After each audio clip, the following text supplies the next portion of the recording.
caer una gota de agua, nosotros vamos a tener ese movimiento. O sea, ¿por qué vamos a tener movimiento ondulatorio? Lo que vamos a tener es que la perturbación en el agua se va a propagar. ¿Se entiende lo que digo? Así se llega a alcanzar la idea. ¿Sí? Sí, sí, se entiende. Bueno, entonces nosotros lo que vamos a tener justamente acá,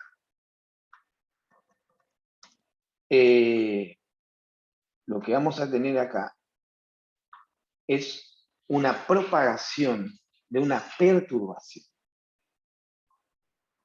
¿Se entiende?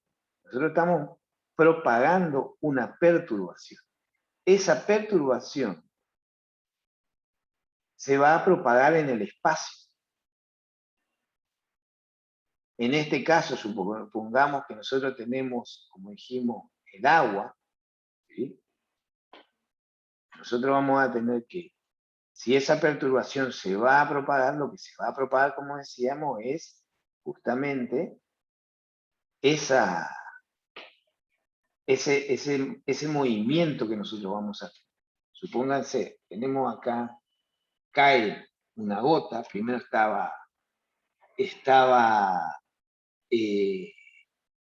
primero estaba quieta el agua, al caer la gota perturba en el punto donde cae y luego se propaga esa perturbación en el espacio. ¿Se entiende la idea? Pero nosotros no tenemos un movimiento, lo que le quiero decir, nosotros no tenemos cómo se va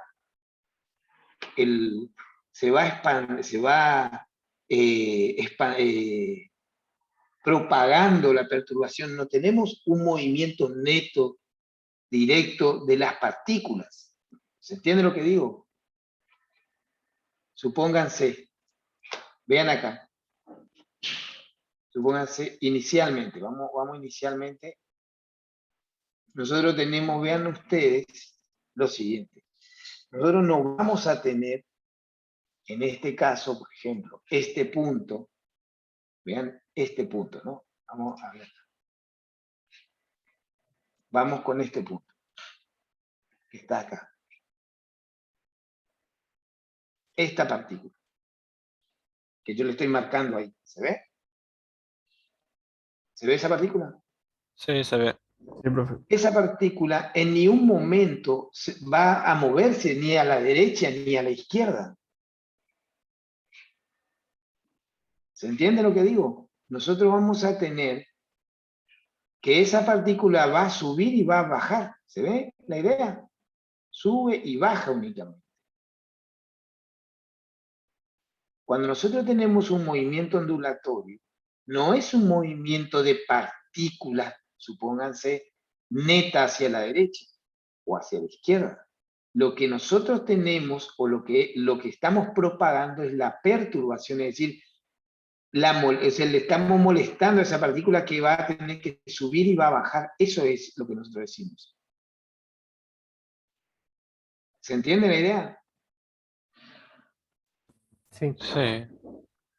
Bueno, entonces nosotros vamos a tener que cuando hablamos de una onda, ¿sí? Lo que estamos propagando en el espacio, si se está moviendo en el espacio, es la perturbación. En este caso, para el caso del agua, es la presión lo que se va a ir propagando hacia la derecha.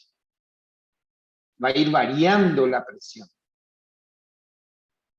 ¿Sí? Por eso va a poder subir y bajar esas partículas que están en el agua. ¿Se entiende la idea? Y el movimiento, vamos a tener que el movimiento de esa partícula va a ser vertical. ¿Se va a entender la idea? ¿Cómo es el tema? Y ahora, ¿cómo nosotros representamos una onda matemáticamente? Nosotros vamos a representar matemáticamente como una función, ¿sí? Y lo vamos a denominar función de onda. Esa función de onda esa función de onda tiene dos variables, una espacial y la otra temporal. ¿Qué quiere decir? Que varía tanto en el espacio la función como en el tiempo. ¿Y qué me tiene que representar? Vean ustedes, me tiene que representar esto. Vean ustedes. Me tiene que representar lo que está pasando acá con esa partícula. Me tiene que representar que esa partícula que yo marqué baja y sube. ¿Se entiende la idea? Baja y sube. Pero a su vez que baja y sube, también me tiene que representar lo que le está pasando al resto de las partículas que están a una distancia diferente. A una distancia diferente de la partícula que yo le marqué. También me tiene que representar eso, la función de onda. ¿Entienden? Por eso, la función de onda tiene dos variables. Una variable que es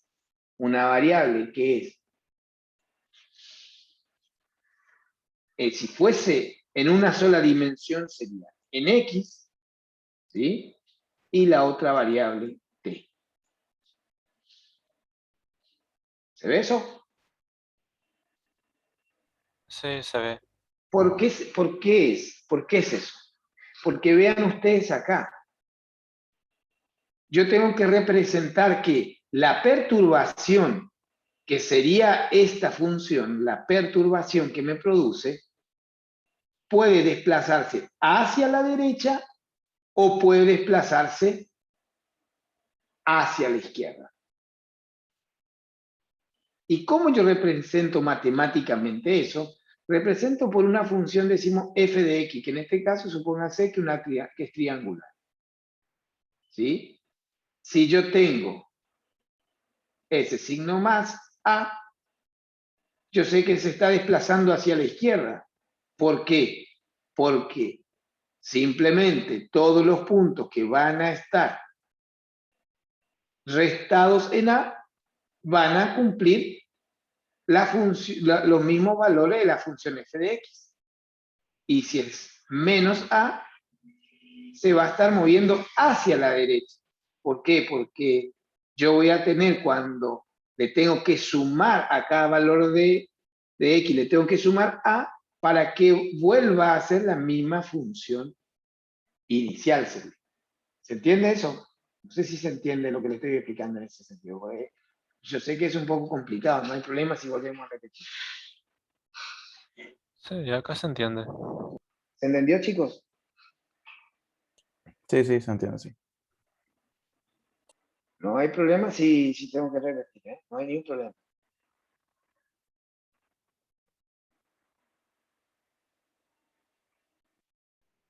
¿Se entendió?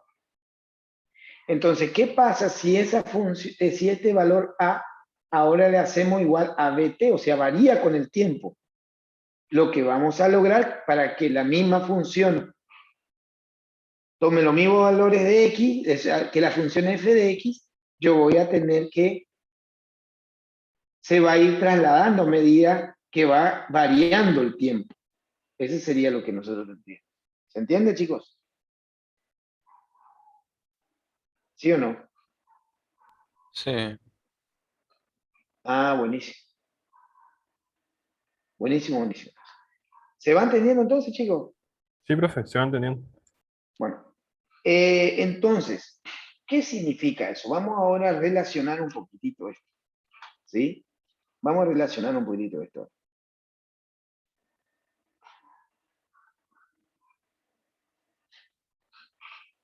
Vamos entonces. Vamos con los parámetros de una onda. Vamos a analizar el parámetro de una onda. Nosotros tenemos dos parámetros fundamentales, mejor dicho, tres parámetros fundamentales, cuando nosotros planteamos una onda. La longitud de onda, la velocidad con que se va propagando la perturbación y el tiempo, o mejor dicho, el periodo temporal. Bueno, ¿qué representa esas tres cosas? Vamos a analizar un poquitito, antes de adelantarnos un poquitito. A ver si lo entendemos. ¿Qué es una longitud de onda? Pregunta, ¿qué es una longitud de onda? La longitud en la que la función vuelve a tener el mismo valor. ¿Cómo? Es la longitud en la que una onda vuelve a tener el mismo valor. En un ciclo. Exactamente. Las dos cosas pueden ser. Las dos cosas también. Vean ustedes, acá yo le presento. Esta supónganse que sería el agua, con que se están moviendo las olas, ¿sí? Entonces se mueve, la perturbación se mueve a una velocidad. Vean ustedes. ¿Ven en azul cómo se mueve? El azul sería la perturbación que se está propagando hacia la derecha.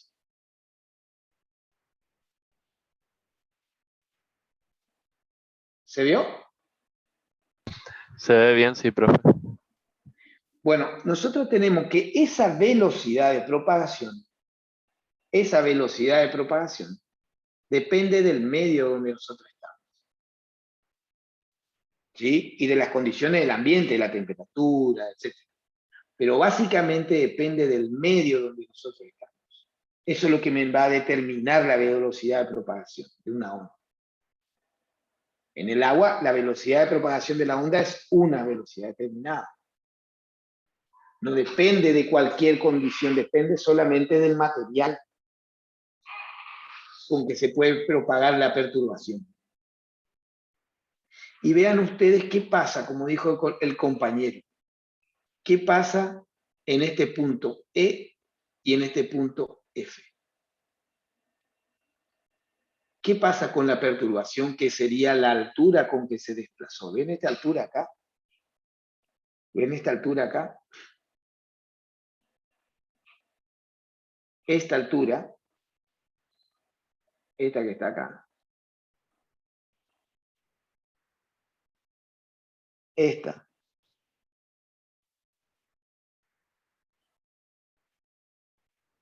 es la misma que esta.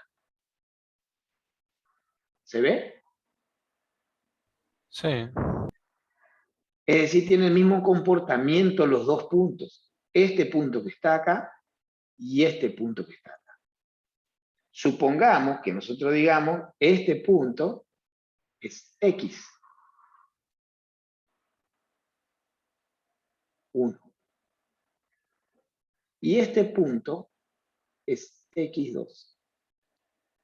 Están separados X1 más una longitud de onda y va a ser el punto X2.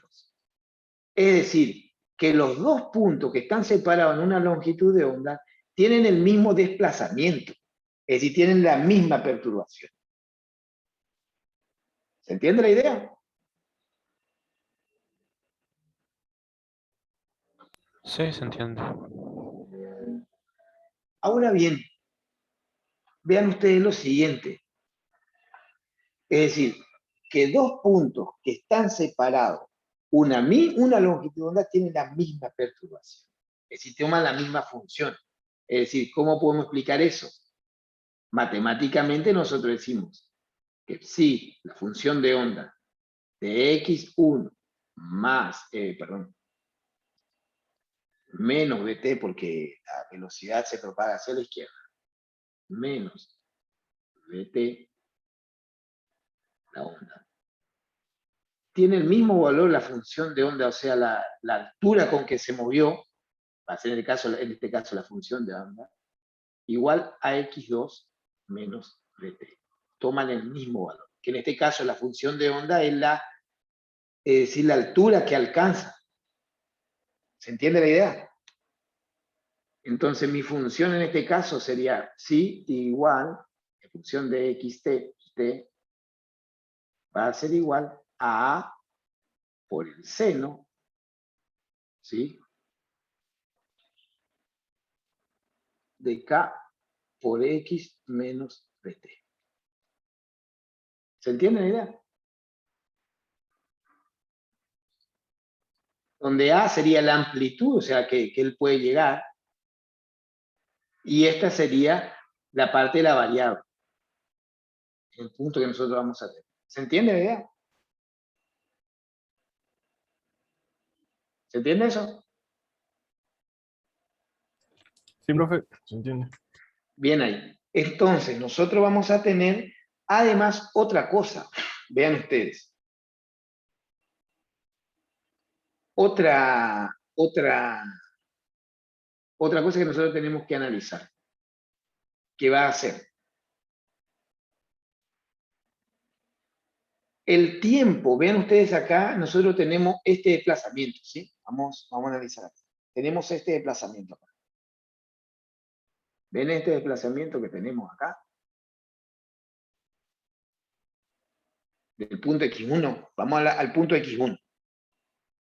Decimos, vamos a dejar constante, o sea, no nos vamos a mover acá, vamos a analizar qué pasa en X1. Vamos a analizar el tiempo que tiene que transcurrir para que la perturbación en X1 comience de, acá supónganse que vale A, la amplitud máxima que se puede mover. ¿Se ve? Acá vale A. Este A es la amplitud, o sea, lo máximo que se puede elevar sería esta partícula acá. Vamos a ver el tiempo que le lleva a esa partícula que está en X1 para ir desde A, de estar en el máximo, bajar al nivel, al nivel, sí, que no hay perturbación, ir hasta abajo, o sea, como que sería más hundido, y volver a su posición inicial. Es decir, hacer un ciclo completo. Estar acá arriba, ir al nivel 0, ir al nivel menos A y volver nuevamente a A. ¿Se entiende la idea?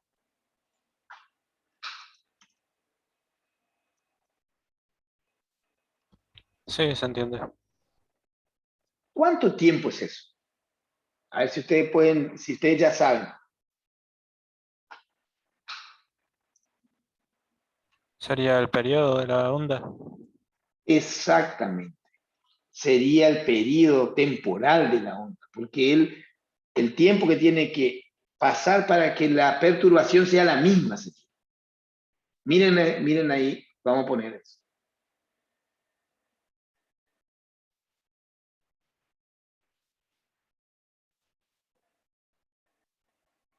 ¿Volvió o no volvió otra vez a hacer lo mismo?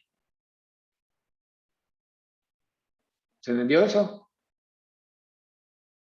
¿Se entendió o no? Sí. Planteo de vuelta. Sí, se Vean el tiempo que pasa. Pasó un tiempo. ¿Sí?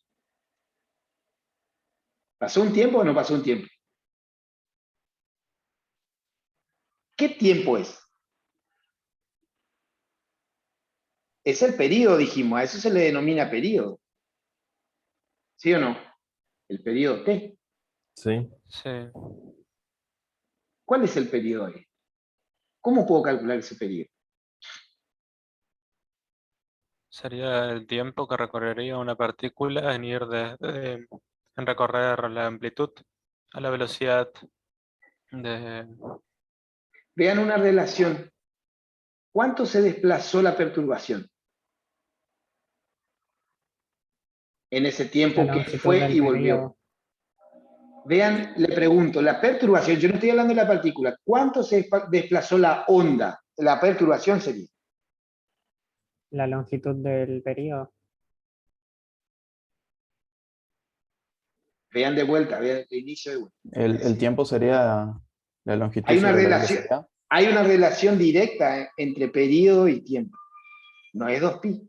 Vean ustedes. Vamos de vuelta. Fíjense ahora, fijen la vista en el punto X1, que va y vuelve, ¿sí? Que va y vuelve.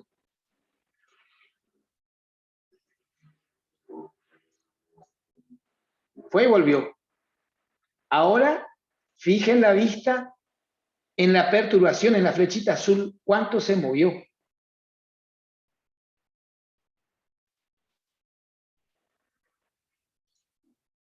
¿Cuánto se movió en ese tiempo? Voy de vuelta.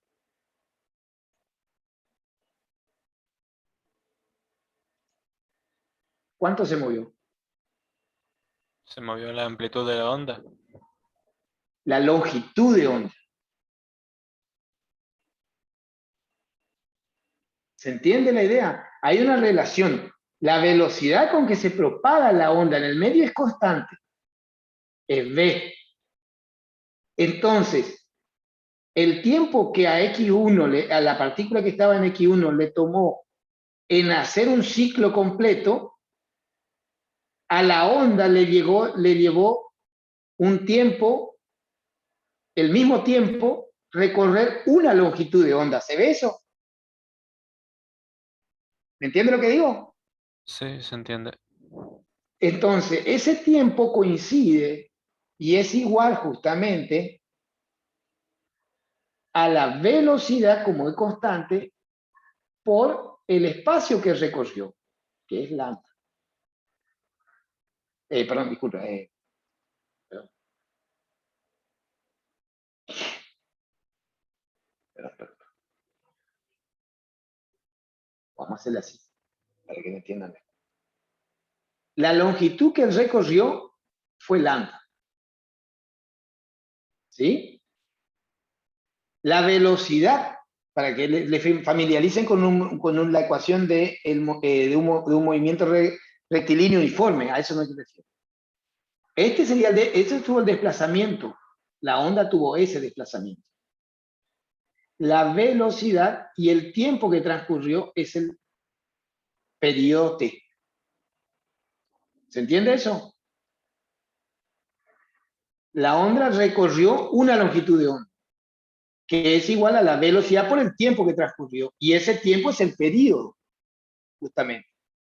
De ahí que la velocidad de propagación de la onda tiene una relación directa, que es lambda sobre el periodo t. ¿Se entiende la idea? Sí, se entiende. Sí, se entiende. Ahora bien, nosotros muchas veces trabajamos con el periodo, pero a veces no es más, o sea, es más práctico trabajar con lo siguiente. Yo quiero saber, ¿sí? Lo siguiente.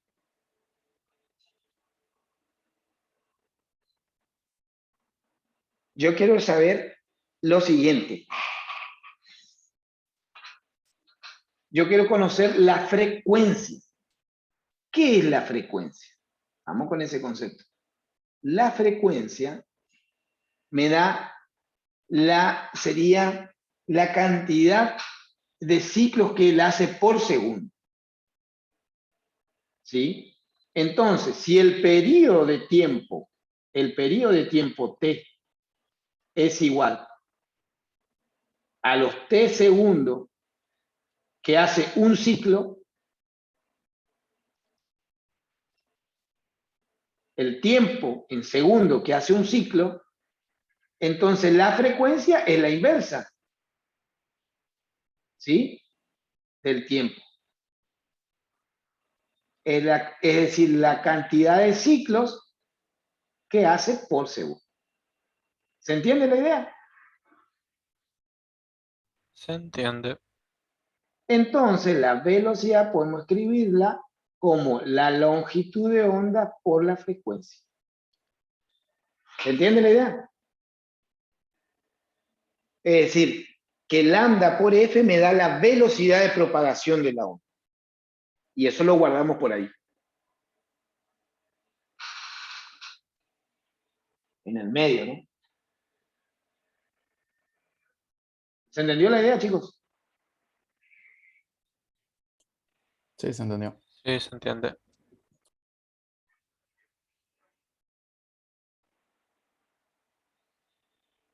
Bueno.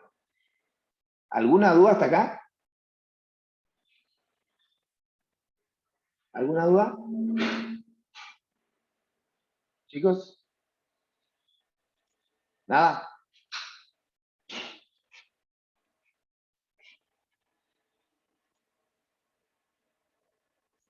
Bueno, si está todo claro, sí. Bueno, entonces, nosotros tenemos lo siguiente. Nosotros vamos a tener lo siguiente. Entonces, la ecuación de onda, de esa función de onda para hacer un movimiento ondulatorio, tiene que cumplir lo siguiente. Que la derivada segunda del tiempo va a ser igual a la velocidad de propagación de onda al cuadrado por la derivada segunda de la función respecto a x, si es unidimensional. ¿Sí? Si no va a ser la derivada de f segunda respecto a x más la derivada segunda respecto a y más la derivada segunda respecto a z, todo multiplicado por la velocidad de propagación de la onda al cuadrado, si es en el espacio. Pero para facilitar vamos a analizar en una sola dimensión. Esta es la ecuación de onda que debe cumplirse para que la función que representa el movimiento ondulatorio sea una función de onda. Es decir, o sea, represente una onda, que tenga esa particularidad, que sea una velocidad constante, que se propague en el espacio y que tenga una relación entre longitud de onda y periodo temporal. Si eso se cumple, es una función de onda. La función que representa ese movimiento ondulatorio. Bueno, ahora veamos lo siguiente. Vean ustedes lo siguiente. Nosotros teníamos, ¿qué tipo de onda hay? Vean ustedes. Volvamos a lo siguiente. ¿Qué tipo de onda hay? Nosotros tenemos dos tipos de onda. En función en función de la relación que existe entre la propagación, ¿sí? Y el movimiento y la variación de la perturbación. Vean ustedes. Supónganse que este sería el agua, el de la parte de arriba, el agua donde está moviéndose. Vean que las partículas se mueven perpendicular a la propagación. Vean ustedes que nosotros vamos a tener que las partículas se mueven perpendicular, ¿sí?, a lo que nosotros tendríamos como la propagación de la onda. Vean que la onda se propaga en este sentido. Se nota que la perturbación, que sería el movimiento de la partícula, va a ser perpendicular. ¿Se ve o no? Se ve. Ese tipo de movimiento, ese tipo de onda, ¿sí?, nosotros le llamamos ondas transversales. ¿Se ve? Ese es un tipo de ondas transversales. Por ejemplo, el movimiento del agua, por ejemplo, cuando ustedes juegan con una cuerda y lo hacen vibrar, son tipos de movimientos ondulatorios transversales. Y el otro tipo de movimiento son los longitudinales. Por ejemplo, el sonido ocurre esto, que sería, vean ustedes, que en este caso nosotros vamos a tener que el movimiento de las partículas se realiza así. ¿Ven que se ve así? De esa manera. Longitudinal. Y la propagación de la onda se realiza en el mismo sentido. Esos son tipos de ondas longitudinales. Eso es lo que pasa con el sonido. ¿Sí? La presión de las partículas se mueve en ese sentido. En el mismo sentido de la perturbación. Esas son ondas longitudinales. Son los dos tipos de ondas que nosotros tenemos. Y nosotros vamos a trabajar principalmente con en las ondas electromagnéticas son este tipo de ondas. Las transversales. ¿Se ve? Ahora lo que nosotros vamos a hablar son las teorías de Maxwell. Y vamos a demostrar intuitivamente, con lo que nosotros ya conocemos, la relación que existe entre el campo eléctrico y el campo magnético. ¿Está? Eso es lo que vamos a hacer. para llegar a ecuaciones que podamos trabajar y poder resolver problemas. ¿Se entiende? Bueno, vamos con lo siguiente. Los campos eléctricos comienzan en cargas positivas y terminan en cargas negativas. Eso ya saben. ¿Sí? Y un campo, ¿sí?, no es otra cosa que en el espacio podemos reconocerlo a partir de que si ponemos una carga, aparece una fuerza de Coulomb que va a ser la carga por el campo, va a ser la fuerza sobre esa carga determinada. ¿Se entiende? Eso es lo que habíamos, simplemente lo que habíamos. También habíamos visto lo siguiente, que el campo magnético son líneas continuas. Las líneas de campo son líneas continuas, no se cortan. ¿Sí? No se cortan. Nosotros vamos a tener que estas líneas de campo van a estar tanto en la línea de campo, decíamos, comienzan y no comienzan y terminan o sea, no podemos separar los polos magnéticos, ¿sí? No podemos separar los polos magnéticos, van a comenzar y van a terminar, o sea, no tiene comienzo y fin como el caso del campo eléctrico, ¿se entiende? Sí, Y nosotros tenemos también que el flujo, podemos calcular el flujo como el diferencial de campo por el diferencial de área donde está atravesando. Eso nosotros podíamos obtener. Si nosotros teníamos que el campo era constante, si nosotros teníamos que el campo era constante, sobre un área, podíamos calcular el campo como el flujo, o sea, la cantidad de líneas que hay atravesando un área perpendicular. ¿Se entiende, chicos? Dividida por esa área perpendicular. Pero no, simplemente repaso, nada más. Concepto, porque eso me utiliza. Y el tercer concepto que utilizamos también es lo siguiente, que un campo magnético variable induce una FEM y por tanto un campo eléctrico. Ahí de fácil. ¿Sí? Eso nosotros tenemos.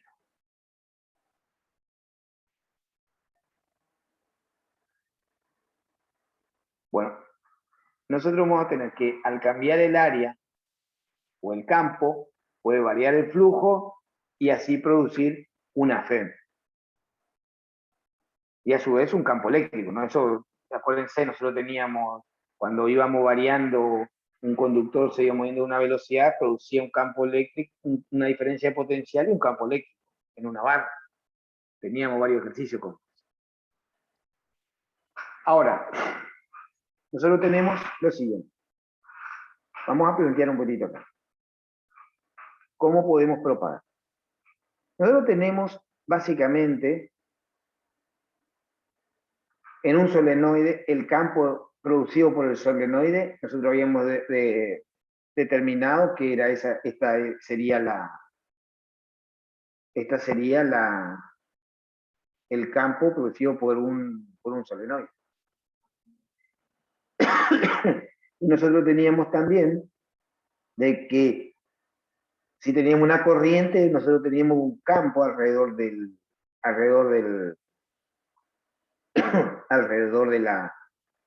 ese conductor. ¿Sí?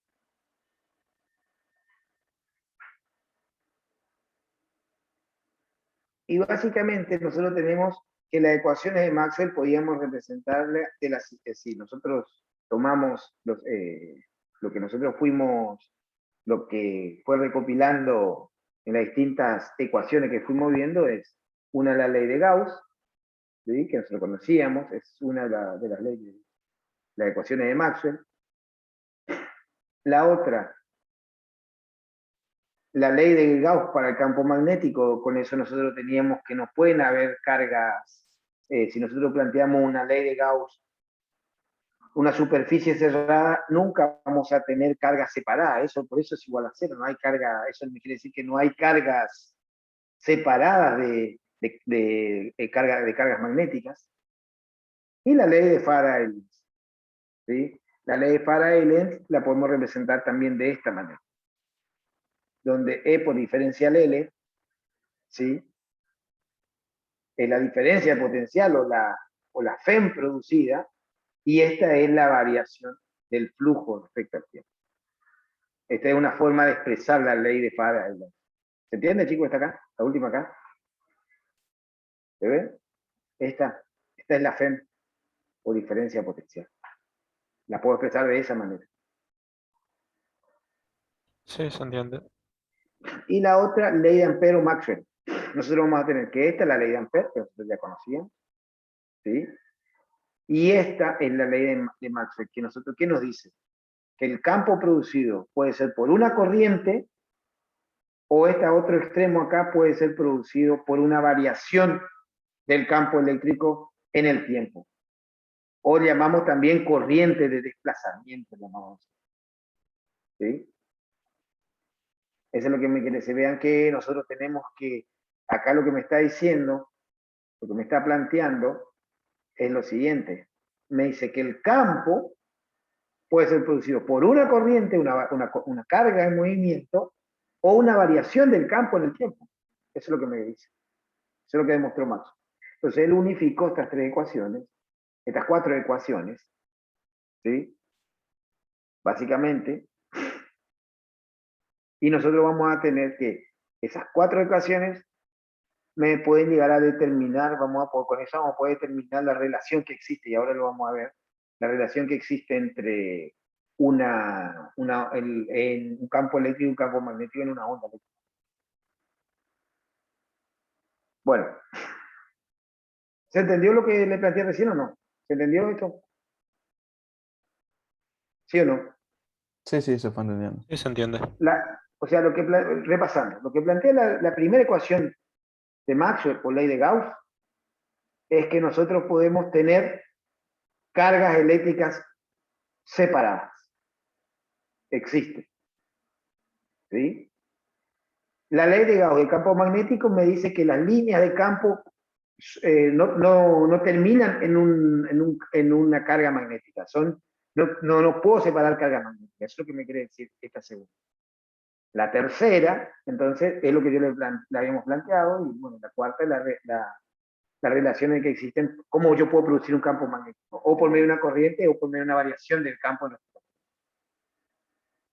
Bueno, vean ustedes, vamos a considerar, vamos a ver cómo producimos una onda eléctrica, eléctrica estoy hablando, no electromagnética, eléctrica. ¿Cómo puedo producir una onda eléctrica? De la siguiente manera. Supónganse una barra en la cual yo tengo primero algo atravesar, o sea, puedo variar los centros de carga positivo y negativo. ¿Sí? Por ejemplo, una diferencia de potencial sinusoidal, sinusoide, o sea, una tensión alterna sería, entre la parte de arriba y la parte de abajo. Un rato va a ser positiva y después puede pasar a ser negativa. Y la otra positiva. ¿Se entiende la idea? No, estoy generando una fuente de corriente, estoy alimentando esta barrita. Positiva, negativa, positiva, negativa. Va cambiando. ¿Se entiende? Ahora bien, supóngase que sea positiva. Nosotros vamos a la parte de abajo. ¿Sí? ¿Qué nosotros vamos a hacer? Nosotros vamos a poder plantear, ¿no es cierto?, lo siguiente. Estos vectores de campo. A ver si le entendemos acá. Supónganse. Vamos a plantear en este caso. Vamos a plantearlo así.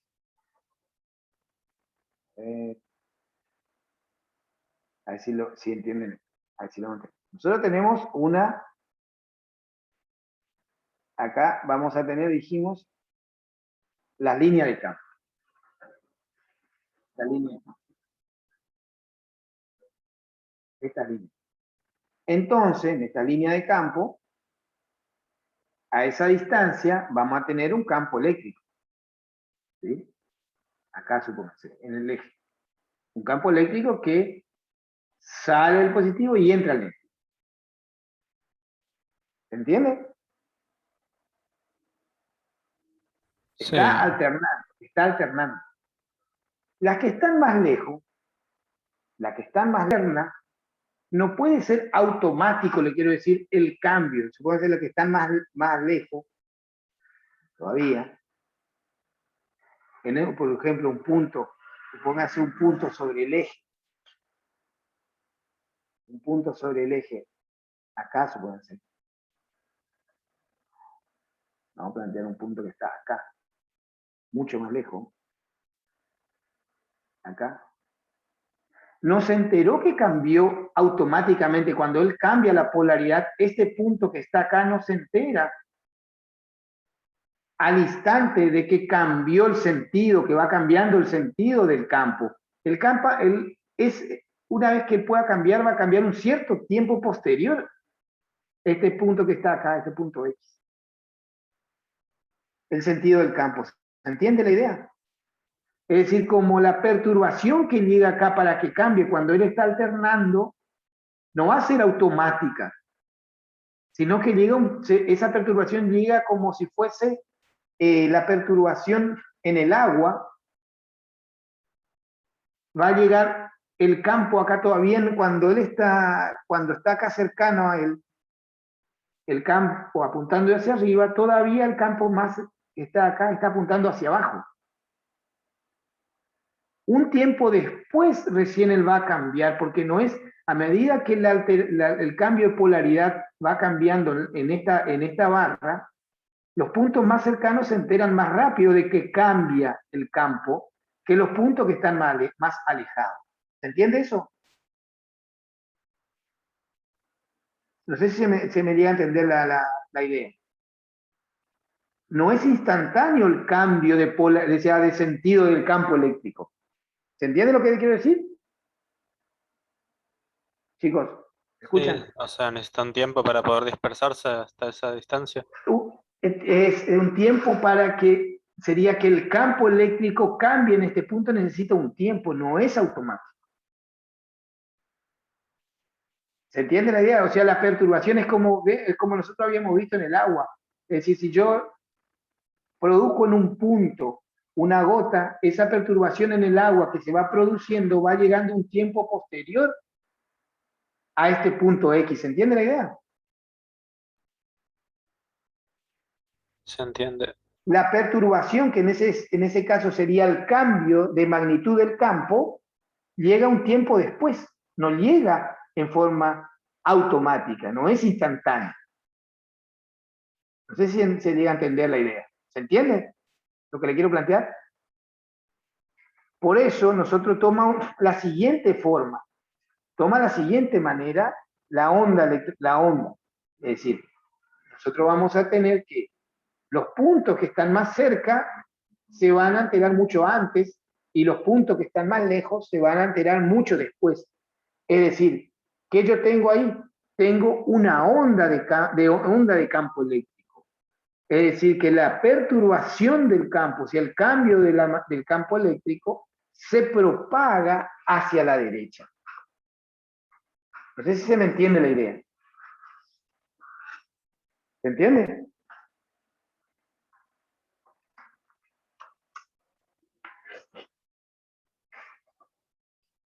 ¿Se entendió eso? Sí, Es acá se decir, entiende. que si yo cambio, ven acá, vamos de vuelta acá. ¿Ve que cambia la polaridad? Los puntos que están más cerca van a cambiar más rápido. Y los puntos que están más lejos van a cambiar más, o sea, un tiempo después. Es decir, las perturbaciones y el cambio de la magnitud del campo, o sea, la perturbación va a ser el cambio de la magnitud del campo. Esa va a ser la onda. Va a ir cambiando la magnitud del campo en el tiempo, sería en el espacio. Y también, fíjense, si yo me pongo en un punto fijo acá, supónganse en un punto fijo, supónganse en este punto,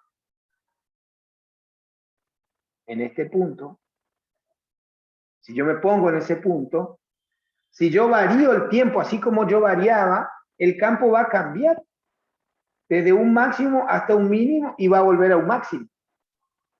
¿Se entiende eso? Es decir, que se comporta como una onda del campo eléctrico, porque varía en el espacio y varía en el tiempo. ¿Se entendió? Y vean ustedes qué pasa ahora. Vean ustedes que la onda son sinusoidales y transversales. ¿Por qué son transversales? Porque la perturbación se propaga perpendicular a donde está el campo eléctrico. En este caso, en el agua sería el movimiento de la partícula de arriba hacia abajo. En este caso, mi magnitud física que cambia es el campo eléctrico. Y el campo eléctrico es perpendicular a la propagación de la onda. ¿Se entiende eso? O sea, la onda de campo eléctrico, es una onda transversal vertical. Ahora, ¿qué pasa con un campo magnético alterno? Tenemos lo mismo, tenemos una corriente en la misma barra, pero una corriente, donde cambia el sentido. Pero vean ustedes, en el espacio, ¿cómo es? El campo eléctrico, el campo magnético va a ser perpendicular al plano de la pantalla. Si así es la corriente, si la corriente es hacia arriba,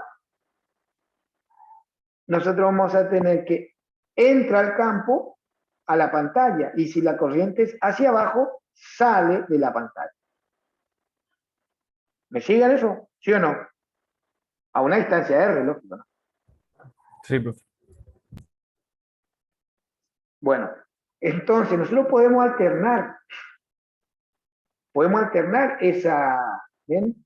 Que podemos alternar entonces, si nosotros alternamos esa corriente, va a ser en ese caso entrante, y cuando la corriente es hacia abajo, va a ser saliente. ¿Entiendes o no?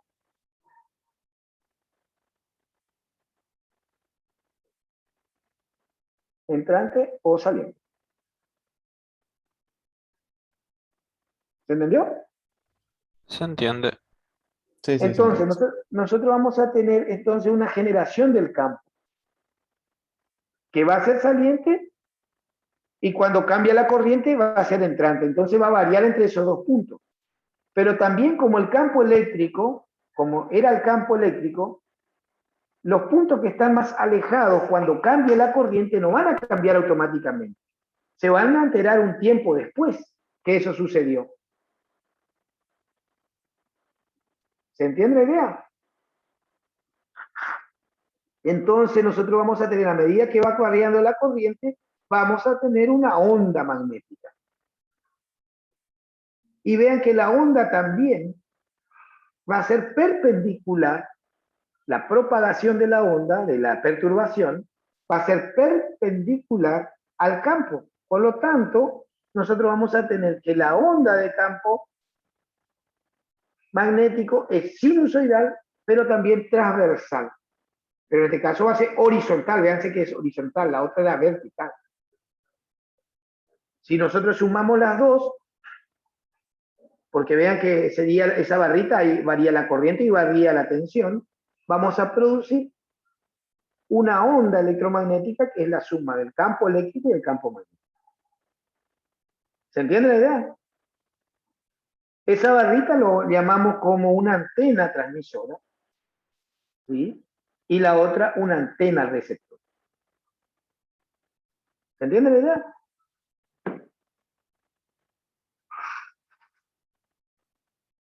No sé si se entiende. Se entiende.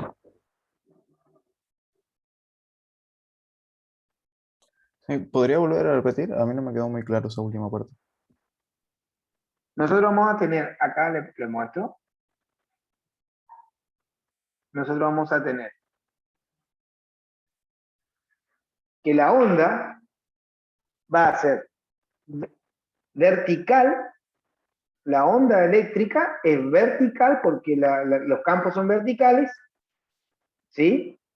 Y transversales porque la propagación, vean que la propagación es perpendicular al campo.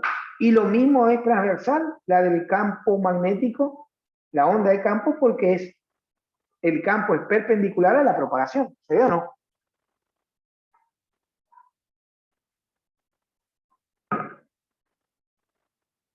¿Se entiende?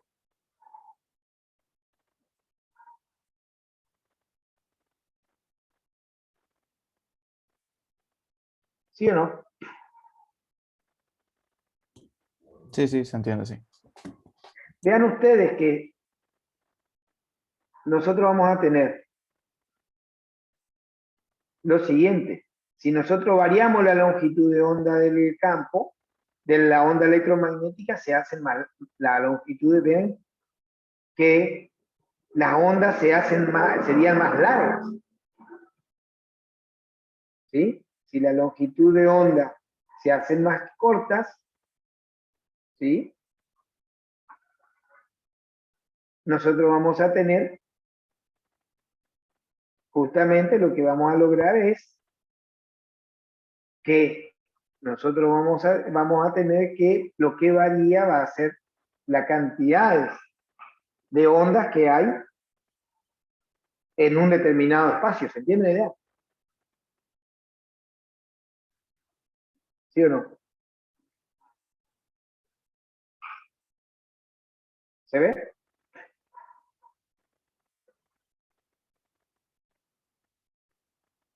Bueno, entonces, lo que nos tiene que quedar en esta es que las ondas electromagnéticas son ondas transversales,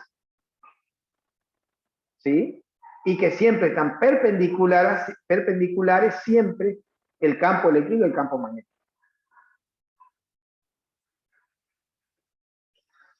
Ahora vamos a calcular cómo se relaciona campo eléctrico y campo magnético.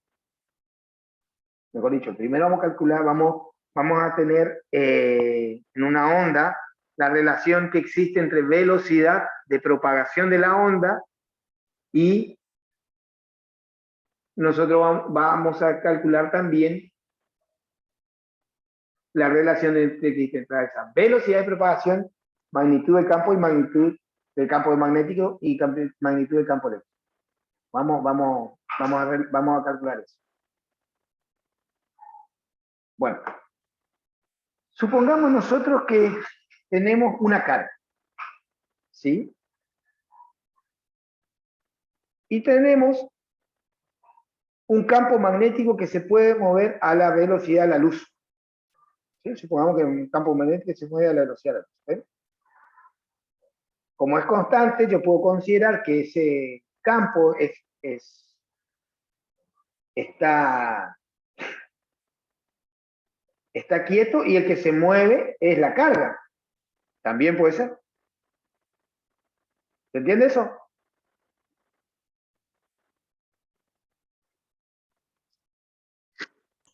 Sí, se entiende, sí. Entonces, nosotros vamos a tener que, si se mueve ese campo, sobre la carga va a existir una fuerza magnética. ¿Sí? Que es la fuerza, que es la carga por la velocidad por el campo. ¿Está?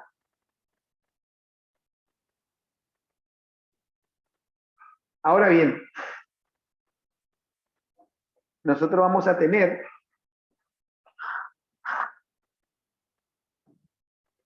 que el campo eléctrico, nosotros vemos que pasa, decimos, ese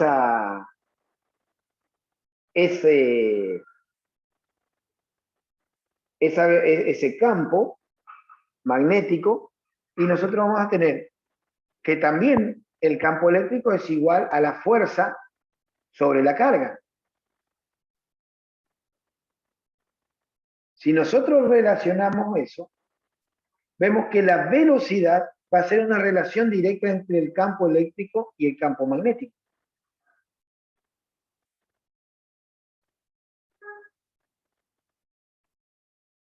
¿Se entiende eso? Sí,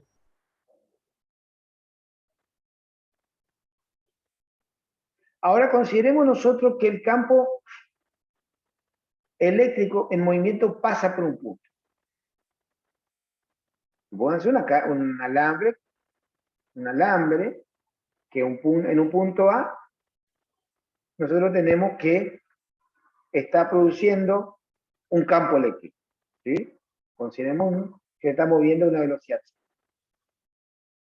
Ahora bien, vamos a simular una corriente que está atravesando sobre un área transversal. Porque las cargas se están moviendo. En un tiempo t, un alambre de longitud L, si pasó un tiempo t, L va a ser C por T. Esa es la longitud que pasa por el punto A. Si planteamos como la densidad de carga, va a ser la carga que pasó por unidad de longitud, que va a ser C por T. Es decir, que en un tiempo en esa área transversal pasó una carga igual a lambda por C por T. Esa es el lambda es la densidad de carga. Entonces la corriente ahí que vamos a simular que está atravesando es la carga sobre el tiempo.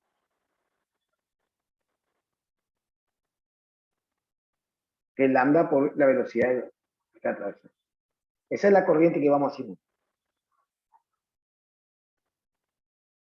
Ahora bien, un campo en movimiento, entonces la corriente que va a simular va a crear un campo, esa carga simulada va a crear un campo.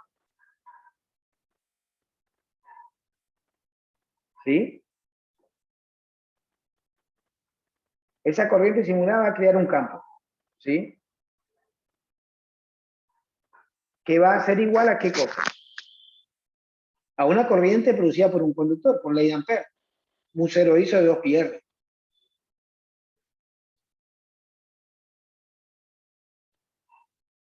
Y que por la ley de Gauss nosotros vamos a tener que el campo es este. Si planteamos en el punto A. Vamos a separar, vamos a juntarle a partir del lambda. ¿Sí? Eliminamos lambda en las dos ecuaciones. Y ahí me queda la relación entre campo magnético y campo eléctrico. Y habíamos visto en la diapositiva anterior, en función de los parámetros que son la permitividad del vacío dieléctrica y magnética en el vacío, que es justamente la velocidad con que se propaga la onda. A partir de los conceptos que nosotros estábamos analizando. ¿Se entiende la idea? Le dejo esto para que repasen, pero lo que le tiene que quedar es que la velocidad de la luz, ¿sí? Depende del medio, únicamente. Que es justamente lo que le había dicho, que la velocidad de una onda solamente depende del medio. La velocidad de la onda electromagnética depende justamente de ese medio. Que es la permitividad eléctrica y la permeabilidad magnética en el vacío. ¿Estamos? Sí, perfecto, se entendió. Eso es lo que Sí. tiene que haber. Después pueden repasar de vuelta el LSU si quieren. Entonces, estas son las propiedades que nosotros en resumen. Primero, que las ondas son transversales. E y B son perpendiculares y la velocidad de propagación de la onda es.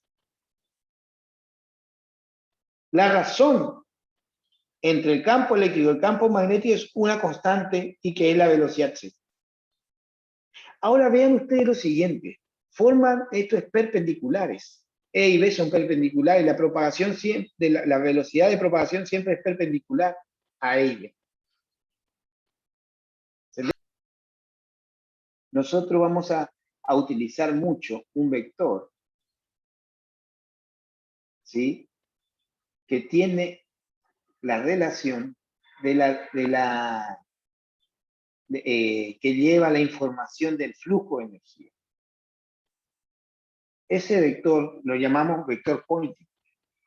Y siempre lo el vector pointing tiene el mismo sentido el mismo sentido de dirección que la velocidad.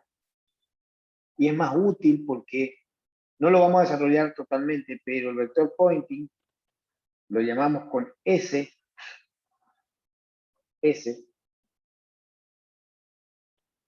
y es el producto vectorial entre el campo eléctrico, el campo magnético, dividido la permeabilidad magnética en el vacío.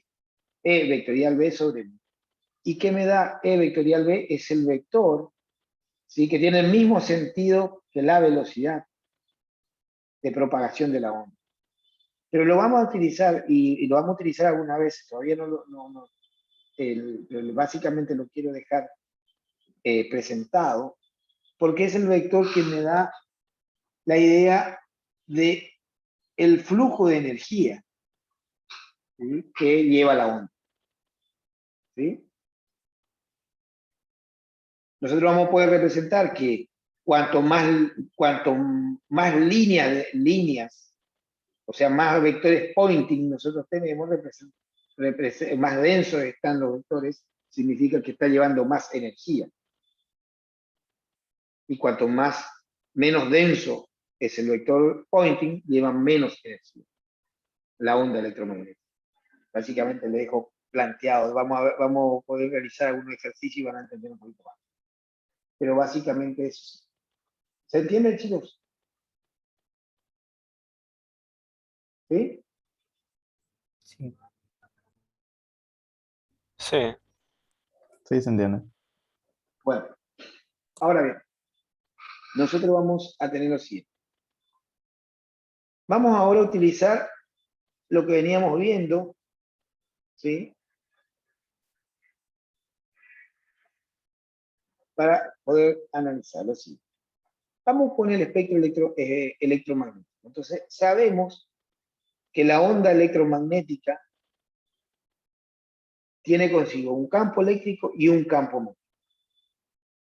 Ahora bien, vamos a clasificar estas ondas electromagnéticas en función de la longitud de onda en metros. ¿Sí? La longitud de onda en metros vamos a tener desde 1000 metros, ¿sí? Podemos clasificarlo hasta 10 a la menos 12 metros. La longitud de onda que yo le mostraba hoy, ¿vieron cuando yo le mostré? Nosotros variamos la longitud cuando son más grandes, ¿ven? La longitud, las ondas son más anchas, son más largas. Y cuando la longitud de onda es cada vez más chica, se hacen, a su vez, los puntos entre 0 y 0 se hacen en longitudes de onda más cortas. ¿Se entiende la idea? Es decir, que nosotros vamos a tener que más ondas entran en una cantidad de, por metro, entra más ondas cuando más chica es la longitud de onda. ¿Se entiende eso, no? Sí, es como que se comprime, digamos. Exactamente. Entonces, la longitud de onda nosotros podemos clasificarla, la onda electromagnética, en función de su longitud. Vean que la onda electromagnética que emiten las radios, ¿sí? Como una antena, como hoy estamos viendo, a partir de una corriente en una antena, nosotros tenemos que las ondas de radio aproximadamente son del orden de los 1000 metros prácticamente, entre 100 y 1000 metros, depende de la longitud de onda. Las AM, las FM, ¿sí? Son longitudes de onda más chicas, ¿sí? Son de 10 metros más o menos, por ahí. Un poco menos.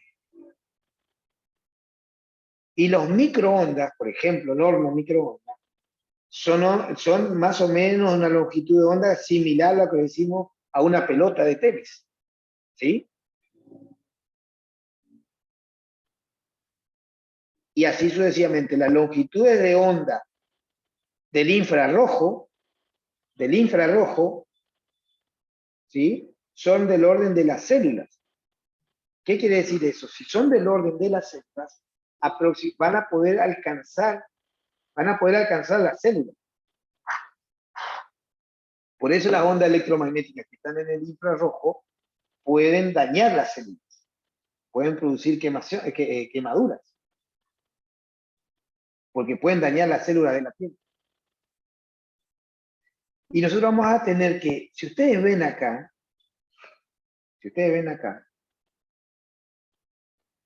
este rango nada más chiquitito, este rango chiquitito que ustedes ven acá de la onda electromagnética, están las ondas electromagnéticas,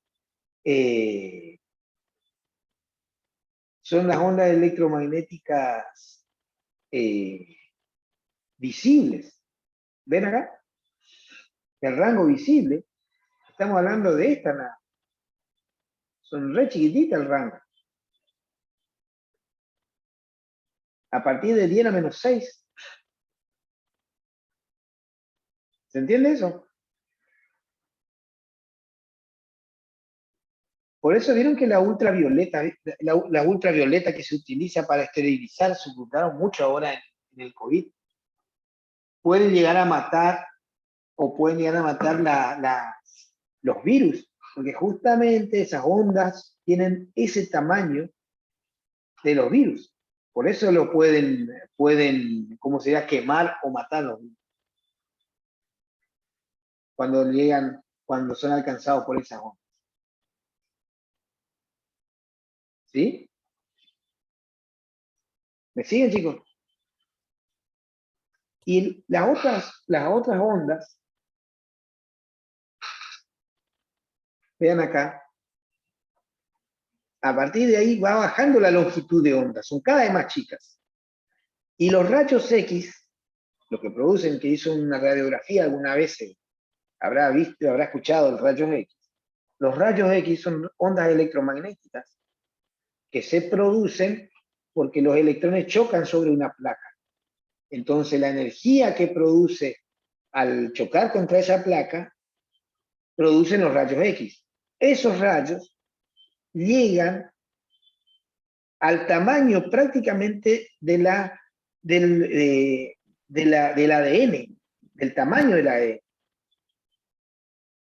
¿Sí? Por eso pueden producir tantos daños, y cuando una mujer está embarazada, no puede someterse a una radiografía, porque los rayos pueden llegar hasta el ADN de las células del bebé que están creciendo. ¿Sí? Y pueden dañar y producir mutaciones. Eso es lo que puede pasar. Y pueden dañar al feto que está creciendo. ¿Se entiende?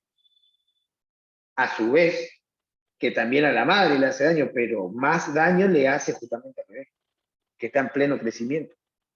Por eso no se puede poner una mujer embarazada, someterle a rayos X, porque justamente el feto está creciendo y es donde justamente se tiene que no producir ninguna modificación genética. ¿Se entiende la idea? Sí. Ahora, también podemos relacionar, como la velocidad es constante, de propagación, la velocidad constante de la onda, ¿sí? Como la velocidad es constante, la velocidad de la onda, dijimos está relacionado. Que C, la velocidad de propagación, habíamos quedado a qué era igual. La velocidad de propagación de la onda.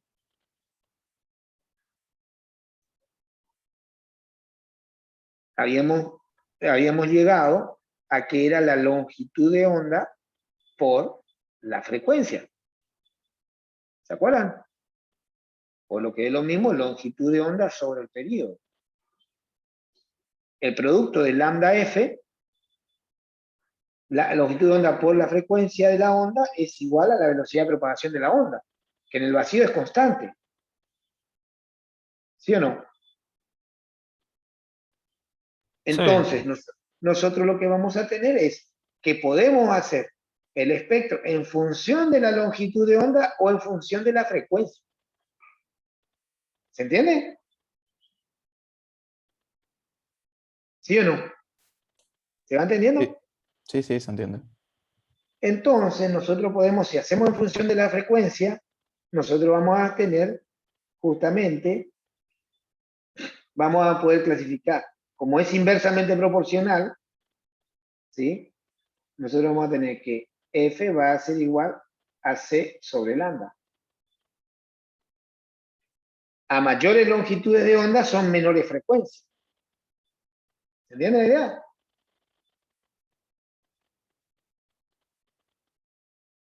Por eso acá es más chica la frecuencia y para acá va aumentando la frecuencia. La longitud de onda se anda haciendo más chicas y la frecuencia más altas. Entonces la frecuencia, muchas veces la longitud de onda se clasifica no en longitud de onda, sino en frecuencia. ¿Sí? En hertz. Entonces nosotros vamos a tener, o lo que es lo mismo, ondas por segundo, que es lo mismo. Nosotros vamos a tener que la radio aproximadamente son 10 a la 6 Hz, la onda, la frecuencia de la radio FM son 10 a la 8. El horno microondas tiene una frecuencia de 10 a la 10 aproximadamente. ¿Sí? Y la onda, la que emite, vean lo que dice gente acá.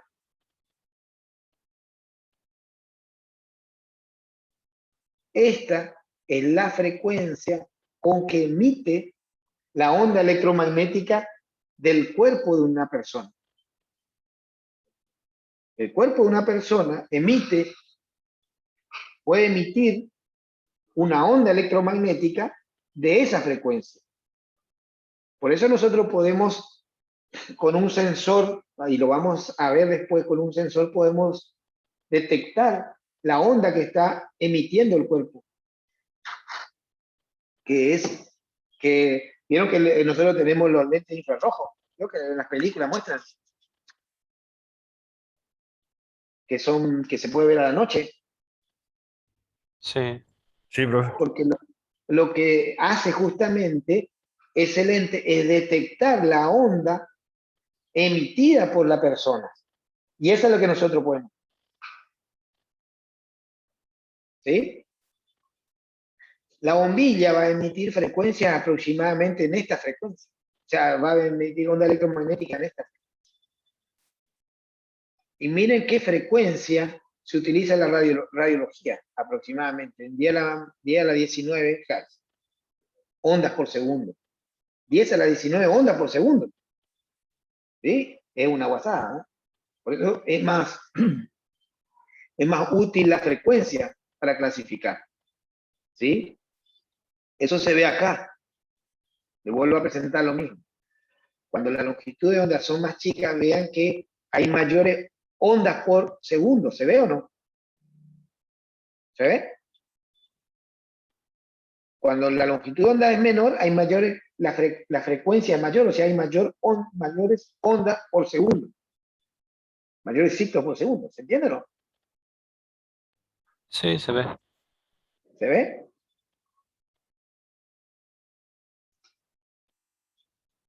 Bueno, ¿estamos, chicos? Y después tenemos la densidad de energía. Nosotros vamos a tener la densidad de energía. La densidad de energía podemos clasificarla de la siguiente manera.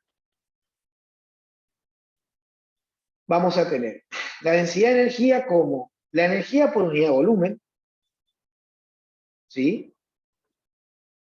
Si nosotros tenemos un capacitor, ¿ven que está el capacitor acá? La energía, ¿dónde está acumulada? En el capacitor, ¿no es cierto? En forma de campo eléctrico. ¿Sí o no? Sí, ¿Se acuerdan de eso? ¿Sí o no? A ver si sí. Bueno, nosotros teníamos que se encontraba acá, dentro donde existe un campo eléctrico, ahí se que encontraba acumulada la energía. Entonces, supongamos un capacitor de placas paralelas, ¿sí? Nosotros vamos a tener que acá está el campo, ¿sí? Entonces, vamos a tener que ese va a ser el volumen, por eso aparece este. La energía por unidad de volumen, la energía que está acumulada en el capacitor sobre el volumen, que es el área sobre D, por D. ¿Sí o no? Entonces nosotros teníamos que la energía en un capacitor lo podíamos expresar de esta manera. Un medio de C por B cuadrado. Si sustituimos, ¿no es cierto? Me queda la energía. ¿Se entiende acá, no, lo que estoy planteando, no? Lo que dice. C es igual a, de placa paralela, de 0 por el área sobre la distancia D. La diferencia de potencial es el campo eléctrico por la distancia D. Eso es lo que estoy planteando. ¿Sí o no? ¿Me siguen? Sí, sí, se entiende. Sí. Acá. E por D. Sustituyo esto acá. Diferencia de potencial. Quiero dejar la energía en función del campo eléctrico. Eso es lo que quiero hacer. Entonces, ¿qué me queda? Lo que me queda, ¿no es cierto? Es esto. Si sustituyo energía y el volumen, me queda en función del campo. Que la energía, la densidad de energía, eso que lo habíamos visto, es igual a un medio de 0 por I al cuadrado. Esa es la densidad de energía de un campo, de cuando existe un campo eléctrico, la densidad de energía. Lo mismo nosotros teníamos en un solenoide. ¿Se acuerdan del solenoide? ¿Cuál es la energía? La energía en el solenoide, no le hace todo el desarrollo, me quedaba que era igual a esto. La energía en el solenoide es B cuadrado sobre 2 mu 0. Entonces la energía por unidad de volumen en una onda electromagnética, con eso me queda que la densidad de energía, como hay un campo eléctrico, es un medio de 0 por I al cuadrado, más la energía que hay en el campo magnético. Esta es la densidad de energía que hay en una onda electromagnética por unidad de volumen, porque hay un campo eléctrico y un campo magnético. ¿Se entiende eso? Como hay un campo eléctrico, que es este, ¿sí? Voy a tener, este es el campo eléctrico que existe y este es el campo magnético. Pero acuérdense que como había una relación entre el campo eléctrico y el campo magnético, ¿cuál era la relación? Que la velocidad de la luz es igual a ¿qué? A E sobre B. ¿Sí o no? Esa era la velocidad. ¿Sí? La relación. Y que era igual a 1 sobre la raíz cuadrada de 0 por mu 0. De ahí hay una relación entre ellos. Que yo sí pongo eso acá y me puede quedar o en función del campo o en función del campo magnético. ¿El campo eléctrico o en función del campo magnético? Por eso queda eso. Esta es la suma. ¿Qué me quiere decir acá? Que la energía va a ser la suma de lo que hay en el campo eléctrico más lo que hay en el campo magnético. Si yo utilizo la relación entre el campo magnético y el campo eléctrico de la onda, me queda solo en función del campo eléctrico o solo en función del campo magnético. ¿Se entiende, chicos? Sí, perfecto, se entiende. Sí. Bueno, ¿se entendió hasta ahí?